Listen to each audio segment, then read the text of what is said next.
Genesis chapter 19. And there came two angels to Sodom at even. People say, hold it, there's a contradiction here. Because if you see back in chapter 18, we mentioned, Lord appeared to him in the gate of Mamre, in the plains of Mamre, as he stood in the tent door. And he lifted up his eyes and saw three men stood by him. Well, now hold it. Genesis chapter 19, verse 1 says only two angels came to Sodom. That's correct. Three men came and talked to Abraham in chapter 18. And at the end of the chapter, it says the Lord went his way, as he had left communing with Abram, and Abram returned to his place. So the Lord went his way, and the two other guys went to go to Sodom. Not a contradiction. These guys are always looking for anything. Okay, so there were two angels at Sodom at even, and Lot sat in the gate of Sodom. Now this is interesting. Sitting in the gate, it wouldn't make any sense to us. But in those days, they had really huge, thick walls around their, let me get my hands right here, thick walls around their city. They'd have a set of gates, and then an empty place, and then another set of gates. And sometimes over that, they would have a place where they could pour hot oil down in case the enemy got in the first gate. They just pour stuff on them to make them uncomfortable, and they couldn't get through the second gate. So they had two sets, but in between those two gates, when it was, where they weren't at war, that's where the judge sat. That's where they would hold court. That's where all the legal stuff took place. That was their courthouse. That's where you'd sign affidavits or whatever they did back then. I don't know. We see that in 2 Samuel 19. The king arose and sat in the gate. This is David after his son Absalom got killed, rebelled against him and ended up hanging in a tree getting killed. And the people started quitting. David, what are you doing? You're more upset about Absalom than the rebellion being over. So David went and sat in the gate. And they said, hey, behold, the king does sit in the gate. And everybody's excited. The king's back in his spot between the gate. We see it in Daniel chapter 2. The king made Daniel a great man and gave him many gifts, great gifts, and made him ruler over the whole province of Babylon and chief of the governors over all the wise guys of Babylon. And Daniel requested of the king, and he set Shadrach, Meshach, and Abednego over the affairs of the province of Babylon. But Daniel sat in the gate of the king. He's the vice president, or whatever they called him, of Babylon. So he sat in the gate. That's just what they did. So they've uncovered many of these over there in these cities. They'd have the gate, and then up this way they'd have another gate. In between would be where they would hold court, or, because everybody's got to go through the gate to come into the city to do their business. That was their equivalent of a courthouse, I guess. We see it in 1 Kings chapter 22. They're discussing the problem here, and the false prophets were coming before the king. It says they sat in a void place in the entrance of the gate of Samaria. This is the custom back in those days. So to us, it wouldn't make sense to sit in the gate. But if you're going to study the Bible, I think it's well worth understanding some of the Bible customs. I took a course in Bible college called Manners and Customs of Bible Times. Boy, was that interesting. Things that didn't make sense, all of a sudden, oh, that's why they did that. I see. And every culture has different customs, and different oddball things that they do. We shake hands with the right hand. Why? There's a reason for that. Yeah, that's when they would use their sword. Make sure they're friendly. Let me see your right hand. Okay, got it. Things like, okay. So we see it back to Genesis 19. So the two angels came, and Lot sat in the gate. What does that mean? That means Lot is an important person in this town. Now, he's been there for like 25 years. So he must have been a high-ranking official of some kind in Sodom, of all places.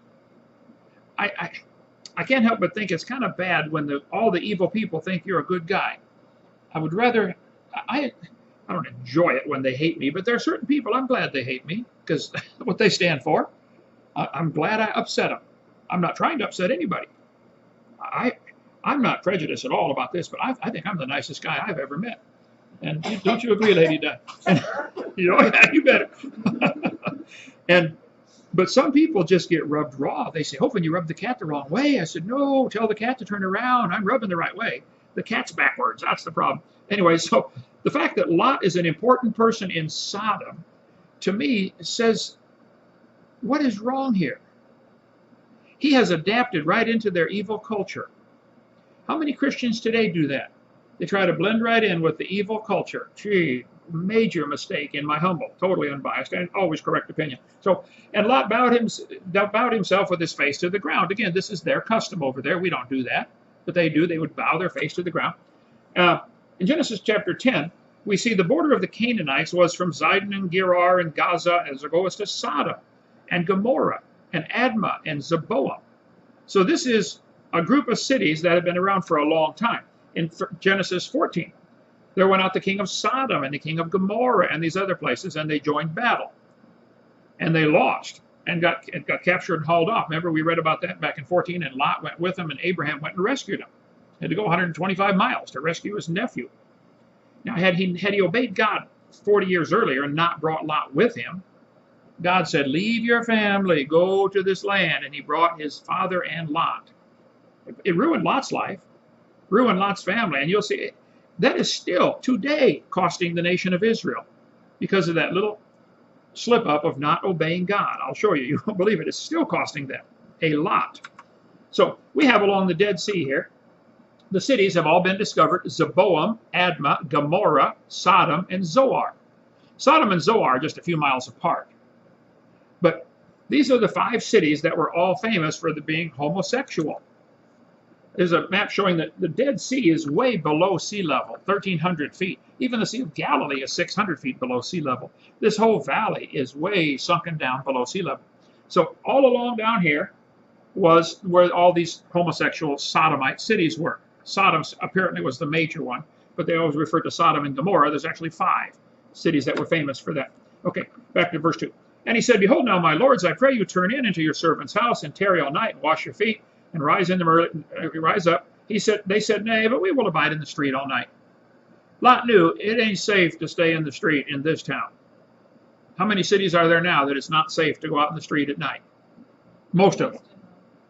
How about Lenox, Alabama? I love it out here. Isn't this awesome? Oh, man. You can leave the keys and everything all the time if you want, nobody, yeah.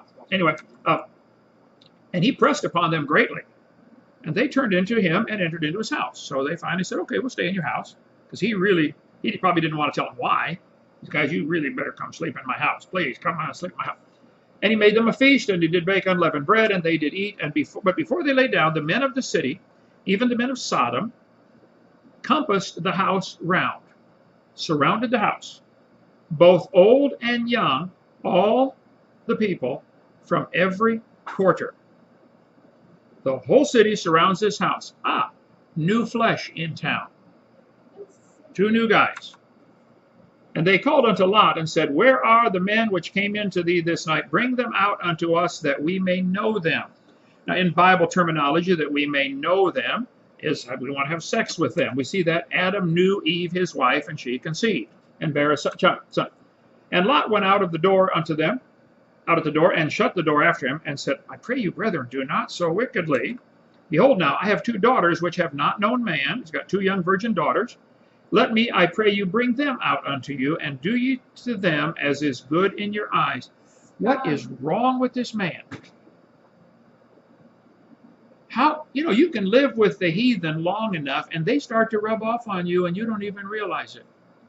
You can pick up heathen attitudes and heathen ideas just by living with them for a long time. Be cautious who you choose as neighbors. How many people decide they want to go someplace because they can get more money, and we're not even thinking about what's this going to do to my kids?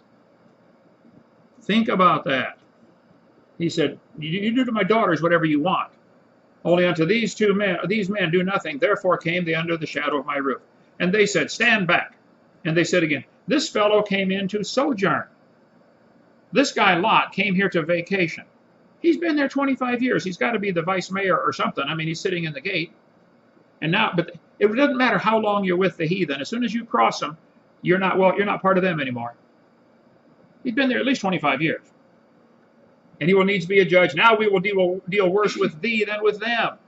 And they pressed sore upon the man, even Lot, and came near to break the door. But the men put forth their hand and pulled Lot into the house to them and shut to the door. Old English way, they shut the door. Old English way, if I say it. And they smote the men that were at the door of the house with blindness. So these angels made everybody go blind. Watch this. Both small and great. Even the kids are involved in this. So they wearied themselves to go home? No. To find the door. Even after being smitten with blindness, they're still intent on getting these 2 new guys. Some people are so driven by their passion and their sin, it doesn't matter when God judges them, they just keep right on going. I don't understand that. We should when God does something to you, better pay attention, boy. Freddie, you know how it is with your kids. You're going to learn after one swat, or you need two, or three. How many is this going to take, son? Okay. And kids are all different. Mine were all different. Some you just have to shake your finger at them. No. Others, you got to beat the devil out of them.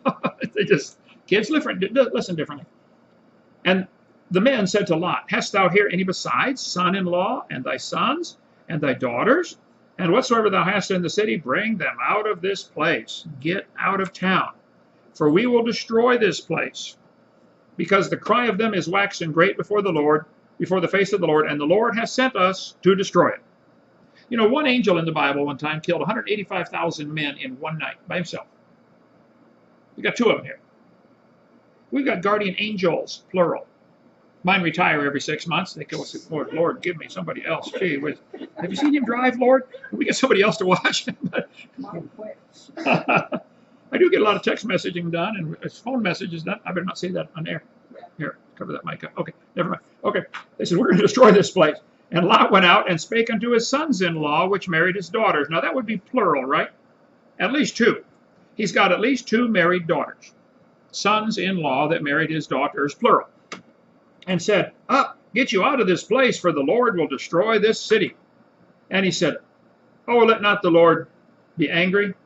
Remember, God had said back in chapter 18, if you can find 10 people in this town that are righteous, I won't destroy it. That was the deal. Remember, he talked him down from 50 to 45 to 40, got him down to 10. So let's see. Lot, his wife, at least two married daughters, at least two husbands, and at least two unmarried daughters. So there's 8 just in his family. He's been there 25 years. I'm sure when he talked God down to 10, he was thinking, you know, I probably led at least 2 people to the Lord in 25 years. Probably influenced somebody. After 25 years, couldn't even find 10 to rescue the city. What have you got to show for your Christian life? I know people have been saved for years and years and years and have never brought anybody to the Lord, never done anything of eternal value. Find something to do. There's a war going on. If you can't shoot, carry bullets or pay for the bullets or take care of the wounded. Do something, okay? Get involved somehow. So he should have had 2 converts. And Lot went out and spake to his sons-in-law, which married his daughters. But he seemed to them as one that mocked. They thought, you got to be kidding, old man. Right, God's going to destroy this city. See, the sinners, the homosexual crowd especially, they don't see anything wrong with their sin. They really don't. And they don't understand why that would make God angry. And I think it's Romans chapter 1. The Bible says when people don't want to retain God in their knowledge, he gives them up to their own vile affections. Read Romans 1 very carefully. It's about homosexuality. God gives up. Oh, okay. You don't want me in your life? There you go. And most of them I've talked to, I've got some friends that are, I don't, friends, it might be a strong word, but I've tried to witness to several of them. And I think a Christian attitude toward them, but there's something has snapped in most of them. Now, many of them do get saved and come to the Lord, and there's a whole ministry reaching former homosexuals, and they do great when you get them to the Lord. And God can use them like he can use anybody else. He can forgive their sin like any other sin. But he seemed like one that mocked. They just don't see anything wrong. And when the morning arose, the morning, didn't the angels come in the evening? They've been all night long. This has been going on. So when the morning came, the angels hastened Lot, saying, arise, take thy wife and thy 2 daughters which are here, lest thou be consumed in the iniquity of the city. And while he lingered, isn't that strange? Judgment's coming, and Lot is going slow, hanging around, taking his time packing. Isn't that crazy how we want to hang on to that sin just, a few more minutes? Like that song, when you want the frogs out of here, tomorrow. One more night with the frogs. I love that one.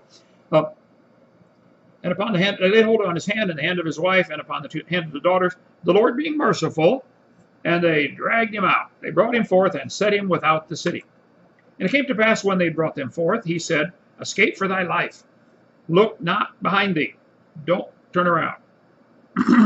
Neither stay thou in all the plain. Escape to the mountain. Instructions are real clear. Don't turn around. Run to the mountain. And Lot said, oh, not so, my lord. Behold now, thy servant hath found grace in thy sight. I cannot escape to the mountain, lest some evil overtake me and I die. I can't go to the mountain. Behold now, this city is near to flee to. It is a little one. Oh, let me escape thither. Is it not a little one? You know, we always justify our sin by saying it's just a little sin, right? Oh, it's just a little one. Not much. And my soul shall live. And he said unto him, See, I've accepted thee concerning this thing also, that I will not overthrow this city for which thou hast spoken. Haste thee, escape thither, for I cannot do anything till thou be come thither. The judgment of God cannot fall until his children get out. And I used to use that teaching and this verse to say, we're out of here before the tribulation hits. And I was a fool on that. We're out of here before the wrath of God falls. Tribulation is not the same as wrath. We're here for the tribulation. We're out when the wrath falls. Watch me get my book, wherever it is. What on earth is about to happen, for heaven's sake? Okay, so Sodom and Zor are just a few miles apart down here at the bottom of the Dead Sea. When the sun was risen upon the earth, when Lot entered into Zoar. Then the Lord rained upon Sodom and upon Gomorrah brimstone and fire from the Lord out of heaven. Brimstone is burning sulfur. They have discovered the cities, and all over in those cities there are sulfur balls by the tens of thousands, about golf ball size. I think it's 99.6% pure sulfur. Nowhere else on earth is this found. Call Richard Reeves. I talked to him today and again yesterday. He's got some of the sulfur balls in their museum at the Wyatt Museum in Cornersville, Tennessee, right on I-65, mile marker 27, when you're going north into Tennessee. These little sulfur balls are probably even, there might not be millions of them, but there's certainly thousands and thousands of these sulfur balls. How many do we have in Pensacola? Like 20 or 30 of them. Yeah. The border of the Canaanites was from Zidon as thou comest to Gerar, and Sodom, Gomorrah, Admah, Zeboam. They've all been found here along the Dead Sea, on the western side of the Dead Sea. So, all right, let's see. I got it. There. Okay, there's all the 5 cities. Now, the cities today look like just cliffs. You don't even know it's a city till you look at it. You can't tell it's a city till you get away from it. When you're right up next to it, you can poke your finger in the ash. It baked that city, got so hot, it turned it into solid ash. That is the walls of the city. They're still there right now. Sulfur balls everywhere. You can see some of the gates of the city. It wasn't discovered, I think, till just the last 20, 30 years. Ron Wyatt helped verify that discovery. They find the roads and all that. It burned that city with burning sulfur and fire from the Lord. There's Richard Reeves with it now, Gomorrah at the Dead Sea. Just poke your finger right in the hole and pull out a sulfur ball. It baked it all to ash. Okay. And he overthrew those cities and all the plain and all the inhabitants of the cities and that which grew upon the ground. Nothing grows there today. When I was up on Masada, I took this picture. There's what's left of Sodom. Just you can still see it's laid out like a square. You can see it. That's a city. When you're a couple miles away, you can see it. When you're too close, you can't see it. But his wife looked back from behind him, and she became a pillar of salt. I almost told the joke about the Sunday school boy. I better not say that. Okay. It was. It's funny. I'll tell you later. Okay. Remind me about pillar of salt. Okay. And Abraham got up early in the morning to the place where he stood before the Lord. You know, you ought to have a place where you stand before the Lord. Some place you can go to and say, "Just this is my spot, Lord. Talk to me. I need some advice." And he looked toward Sodom and Gomorrah and toward all the land of the plain, and behold, and lo, the smoke of the country went up as the smoke of a furnace. That place burned to crisp, baked it to ash. There's the 5 cities, Zeboam, Admah, etc. And the whole land thereof is brimstone and salt. And this is in the book of Deuteronomy. They're talking about it. This is long after it happened. This would be Moses writing this. So this is probably 400 years, 600 years after it happened. Moses said, that whole land is brimstone and salt, and burning that is not sown, nor beareth, nor any grass, nothing grows there. Like the overthrow of Sodom and Gomorrah and Admah and Zeboam, which the Lord overthrew in his anger.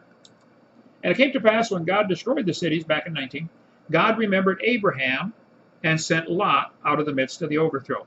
Why did God rescue Lot? As a favor to Uncle Abraham. Sometimes maybe God is blessing you because somebody else is living for God and you're just reaping the benefits by being close to him. Maybe it's not really because of you. Maybe it's because somebody else. That's what it was. That was the case here. And Lot went up out of Zoar and dwelt in the mountain, and his 2 daughters with him, for he feared to dwell in Zoar. Didn't he just ask God to save that city so he could go live there because he didn't want to go to the mountain? Guess what? He went up to the mountain anyway. And the firstborn said to the younger, Our father is old, and there is not a man in the earth to come in unto us after the manner of all the earth. Now, didn't Lot tell those guys, the Sodomites, would you like my 2 daughters that have not known man? They were both virgin. Apparently, they were well educated, had sex ed anyway, though. I think it's one of the dumbest things we do in our school system is to teach sex ed to the kindergartners and first graders. Dumb. You can take people that know absolutely nothing. Get them 20, 21 years old, get them married. They'll figure it out in minutes. It's not complicated. Okay. Come, let us make our father drink wine, and we will lie with him that we may preserve seed of our father. And they made their father drink wine that night. And the firstborn went in and lay with her father, and he perceived not when she lay down nor when she arose. He was drunk. You know, when you get drunk, I guess, they tell me, you don't remember, what did I do last night? I don't know. And it came to pass on the morrow, the firstborn said to the younger, you know, you got to be careful. Older brothers have an influence on younger brothers, and older sisters and sisters. You know, the older siblings can influence the younger ones. The older one said, hey, I went last night with Dad. It's your turn now. Either one of them could have said, no, this is dumb. Don't do this. But the younger one followed the older one's advice. And if you got an older brother or sister telling you to do something evil, tell them no. No. Okay. Behold, I lay yesternight with my father. Let us make him drink wine this night also, and go thou in and lie with him, that we may preserve seed of our father. And they made their father drink that wine, and he perceived not. Same thing, same thing. They both got pregnant. Thus were both the daughters of Lot with child by their father. And the firstborn bare a son, and called his name Moab. The same is the father of the Moabites unto this day. Now Moab is right here. The kingdom of Edom, the kingdom of Moab, the kingdom of Ammon. They to this day are still causing trouble for Israel. A bastard, in Deuteronomy 23, it said, a bastard shall not enter into the congregation of the Lord, even to his 10th generation. One of the rules God gave Moses, in the book of Deuteronomy, an illegitimate child cannot become a citizen for 10 generations. Quite a punishment. Now, in Genesis 38, Judah left his family, married a heathen girl, had 3 sons, and his wife died. The sons got married, and they were both 2 sons, and they were both wicked, and God killed them. You can read the whole chapter, chapter 38. Judah saw the daughter of a Canaanite and married her. Should not have done that. And she had a son named another one named Onan, and a third one. And Judah took a wife for his firstborn, and her name was Tamar. And you can read the whole chapter for yourself. So Tamar marries the first one. He's wicked, and God kills him. So in their culture, the second one has to marry that one. And he's wicked, and God kills him. So she's waiting for the third one. He gets old enough to get married, and Abraham doesn't give him to her for a husband. So she dresses up like a harlot and seduces her own father-in-law in Genesis 38. And then she gets pregnant by her own father-in-law, and she has twins. The first one is about to be born. He puts out his hand. The midwife ties a string around it. He pulls his hand back, and the brother's born first.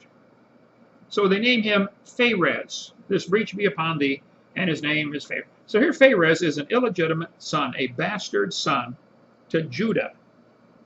Remember, Jesus came through the line of Judah, the lion of the tribe of Judah. Judah has a bastard son named Pharez. I was reading the book of Ruth. At the end of the book of Ruth, great love story. Ruth was a Moabitess, a descendant of Moab. But she wanted to serve God. And God said, come on. Look, it doesn't matter what your parents did. You might be an illegitimate child. Shut up and serve God. Do something for God. Don't blame your parents. It's not just you go serve God with your life. Timothy was a half-breed. The Jews weren't supposed to marry outside the nationality of the Jews. Timothy's mother was a Jew and his father was a Greek. He wrote 2 books in our Bible. God used him in a great way. No excuses if your parents messed up. Anyway, and the woman gave the baby a name when Ruth and Boaz got married, and they called him Obed. He's the father of Jesse, the father of David. Okay, great. You go to the next verse, though, and it says, these are the generations of Pharez. Why is this genealogy stuck at the end of the book of Ruth? It's almost like it doesn't even fit the story. These are the generations of Pharez. Remember, he was the bastard child. A bastard child, his descendants cannot come into the congregation to be a citizen for how many generations? 10. Pharez begot Hezron. Hezron begat Ram. Ram begat Aminadab. Aminadab begat Nahshon. Nahshon begat Salmon. Salmon begat Boaz, the guy in the story. Boaz begat Obed. Obed begat Jesse. Jesse begat David. David is the 10th generation from the bastard child, Pharez. He's the first one eligible to come back in and become a citizen. Now, there was a time when Samuel was the judge, the last of the judges, and his sons were not godly. Samuel's own kids did not turn out good. And the people said, we don't want your sons to be the judge. We want a king. Make us a king like all the other nations have. By the way, whenever your kids come and say, we want to do this because all the other kids are doing it, usually it's a bad thing. It doesn't matter what the rest of the kids are doing. We want a king. And they got a king. Who's the first king they got? Anybody know? King Saul. How did he turn out? Well, let's see. Samuel said to Saul, I'm not going to go back with you. You've rejected the word of the Lord. The Lord hath rejected thee from being king. The Lord rent the kingdom of Israel from thee this day, and has given it to a neighbor that's better than thou. You can read 1 Samuel yourself. Saul was the first king of Israel. The people wanted a king, and they got one. God was getting one ready for them. Who's the second king they got? David. Had they been patient and waited, God would have given them the perfect king. He was getting him ready. Had to wait 10 generations. How many times have we gotten over anxious? Boy, I got to have that car. Got to have a new car like now. And after you get it, like, oh no, I got a car payment the rest of my life. Whoa. So the Ammonites and the Moabites became enemies of Israel for most of their history. Two entire nations that should not even exist. From the illegitimate children of Lot and his daughters. And the younger, she also bare a son and called his name Ben-Ammi, the same as the father of the children of Ammon. So we got the Ammonites and the Moabites, which today are the Jordanians. And the capital of Jordan is Amman, named after Ammon. Children of Ammon. You know, in Judges 10, it says, the children of Israel did evil again, and the Lord sent some enemies, and they worshiped the gods of the children of Ammon. They forsook the Lord and served not him. He sold them into the hands of the Philistines and into the hands of the children of Ammon. It's like, I don't know how many, 30 or 40 some verses mentioning how the Ammonites being bad people in the Bible. The children of Ammon gathered together in Gilgal to fight against Israel. And what man is he that will begin to fight against the children of Ammon? These are just constant enemies. Unto the men of the east with the Ammonites, and will give them the possession, that the Ammonites may not be remembered among the nations. And I will execute judgments upon Moab. God said in Ezekiel, I'm done messing with these Ammonites and Moabites. I'm going to send judgment on them. He put up with them for centuries. Then I'm going to fix that. So lots of lessons from this simple chapter here. Chapter in the book of Genesis. God gives us this book so we can read it. And even though the stories might be 4,000 years old, it's like, man, that applies today. I need that lesson. Hello. It's amazing. Only God could write a book like that. If you're listening tonight and you're not a Christian, you've never asked the Lord to save you, what on earth are you waiting for? He died 2,000 years ago. He'd like to come live in your heart and change it. And if he comes in, he'll start changing things. Just invite him.